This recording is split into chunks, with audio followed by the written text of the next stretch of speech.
Hello प्यारे छात्रों, नमस्कार। कैसे हैं आप सभी? उम्मीद करता हूँ आप सभी अच्छे होंगे। छात्रों, आज हम पढ़ेंगे इकारांत शब्द रूपाणी स्त्रीलिंग अर्थात बड़ी इकारांत में शब्द रूप कैसे बनाए जाते हैं, उस पर आज बात करेंगे। तो चलिए वीडियो को शुरू करते हैं। सबसे पहले इकारांत स्त्रीलिंग शब्द क्या होते हैं? इकारांत स्त्रीलिंग संज्ञा शब्द वे शब्द होते हैं जिनके अंत में ई अर्थात बड़ी ई स्वर आता है और वे स्त्री जाति का बोधक होते हैं। उन्हें स्त्रीलिंग शब्द कहते हैं। जैसे नदी, नदी में बड़ी की मात्रा है। नारी, नारी में बड़ी की मात्रा मतलब जिन शब्दों के अंत में बड़ी ई हो। तो नदी, नारी, देवी, गौरी, गृहिणी, गोपी, पत्नी, जगती, जननी, तरी, धात्री, धी, नगरी, कटी, काली, पुत्री, पृथ्वी, पार्वती, भगनी, युवती, राज्ञी, लक्ष्मी, वाणी, शैली, श्री, सखी, स्त्री, सती आदि जो जितने भी शब्द होते हैं इकारांत स्त्रीलिंग शब्द होते हैं। सबसे पहले आपके सामने एक फॉर्मूला है। इसी फॉर्मूले से हम इन सारे शब्द रूपों का निर्माण कर सकते हैं। इकारांत स्त्रीलिंग शब्द का फॉर्मूला है प्रथमा विभक्ति में ई, द्विवचन में यौ और बहुवचन में यह। ई, यौ, यह। द्वितीय विभक्ति में ईम, यौ, इहि। तृतीय विभक्ति में या, ईभ्याम, एभिः। चतुर्थी विभक्ति में ये, ईभ्याम, ईभ्यः। पंचमी विभक्ति में याः, ईभ्याम, ईभ्यः। षष्ठी विभक्ति में याः, योः, ईनाम। सप्तमी विभक्ति में याम, योः, ईशु। इसी फॉर्मूले से हम अब शब्द रूप बनाकर देखते हैं। तो सबसे पहले हमारे पास हमने लिया नद शब्द मतलब नदी शब्द। नदी शब्द के हम शब्द रूप बना रहे हैं। तो नदी का जो बड़ा ई है उसे हटा के हम सभी जगह जो है नद लिख देंगे। तो जैसे प्रथमा विभक्ति से और सप्तमी विभक्ति तक आप देखोगे सभी जगह हमने नद शब्द लिखा है और इसमें अब हम फॉर्मूला ऐड करेंगे। तो सबसे पहले प्रथमा विभक्ति के एक वचन में नद में बड़ी की मात्रा है, तो नद में जैसी ही बड़ी की मात्रा जुड़ी तो क्या बना? नदी। द्विवचन में नद में यौ जोड़ा तो दा प्लस यौ जब जोड़ेंगे तो ये नद्यौ बनेगा। क्या बनेगा? नद्यौ। बहुवचन में नद में यह जोड़ा तो दा प्लस या ध्या बनता है, तो क्या बनेगा? नद्यः।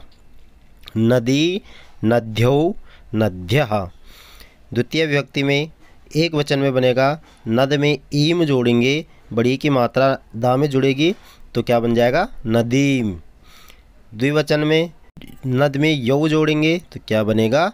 दा प्लस यौ, नद्यौ। बहुवचन में नद में ई जोड़ेंगे तो बड़ी की मात्रा है नदीहि।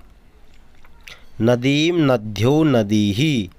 तृतीय विभक्ति में नद में या जोड़ेंगे तो क्या बनेगा? नद्या। दा प्लस या मिलके ध्या बनेगा, नद्या। द्विवचन में नद में ईभ्याम जोड़ेंगे तो नदीभ्याम, बड़ी की मात्रा दा में जुड़ जाएगी। बहुवचन में नद में ई भी जोड़ेंगे तो बनेगा नदीभिः, नदीभिः। नद्या, नदीभ्याम, नदीभिः। चतुर्थी विभक्ति में नद में ये जोड़ेंगे तो दा प्लस या मिलके ध्या बनेगा और उसमें एक ही बड़ी एक की मात्रा जोड़ेंगे नध्ये। नद में यही जोड़ा नद्धे। नद में ईभ्याम जोड़ेंगे नदीभ्याम। बहुवचन में नद में ईभ्य जोड़ेंगे नदीभ्यः। क्या बनेगा? नदीभ्यः। तो चतुर्थी व्यक्ति में बना नद्धे, नदीभ्याम, नदीभ्यः। पंचमी विभक्ति में नद में याहा जोड़ा तो दा प्लस या मिलके ध्या बना तो नद्याः। पंचमी विभक्ति में नद्याः। दो वचन में नद में ईभ्याम जोड़ेंगे तो नदीभ्याम और बहुवचन में नद में ईभ्य जोड़े तो क्या बनेगा? नदीभ्यः।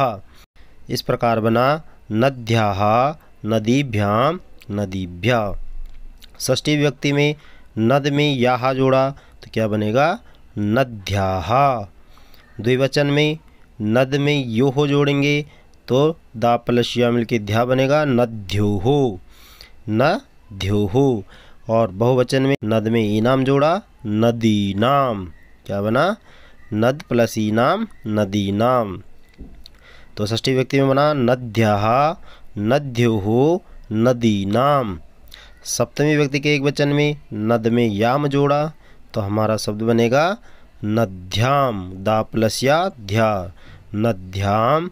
द्विवचन में बनेगा नद में योहो जोड़ेंगे तो शब्द बनेगा नद्योः।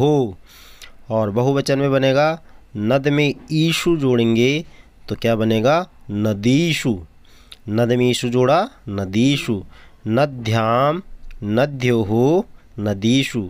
इसी प्रकार बड़ी कारांत स्त्रीलिंग का कोई भी शब्द होगा, इस फॉर्मूले से हम उस शब्द के शब्द रूप आसानी से बना सकते हैं।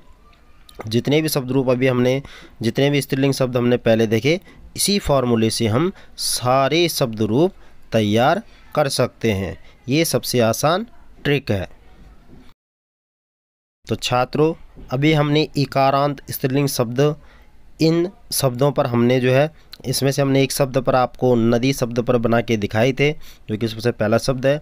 इसी प्रकार हम नारी, देवी, गौरी, गृहिणी, गोपी, पत्नी, जगती, जननी, तरी, धात्री, धी, नगरी, तटी, इन सभी शब्दों पर स्त्रीलिंग जो शब्द है, इन सभी शब्दों से, उस फॉर्मूले से हम इन सभी शब्दों का जो है शब्द रूप बना सकते हैं, जितने भी बड़ी कारांत में शब्द है। ठीक है, बहुत ही आसान फार्मूला है। इस फार्मूले को आप याद करेंगे तो आपको याद हो जाएगा। इससे आपके बहुत सारे स्त्रीलिंग शब्द बड़ी कारांत में बन जाएंगे। तो छात्रों, आपको वीडियो कैसी लगी हमें कमेंट बॉक्स में कमेंट करके ज़रूर बताएं। आप कमेंट करने में कंजूसी करते हैं, कंजूसी बिल्कुल ना करें। अगर आपको अच्छी लगी है तो लाइक करें और कमेंट ज़रूर करें। और अगर चैनल पर नए हैं तो चैनल को सब्सक्राइब करके बेल आइकन को प्रेस कर दें, ताकि आने वाली वीडियो का नोटिफिकेशन सबसे पहले आप तक पहुंचे। मिलते हैं फिर एक नई वीडियो के साथ, तब तक के लिए नमस्कार।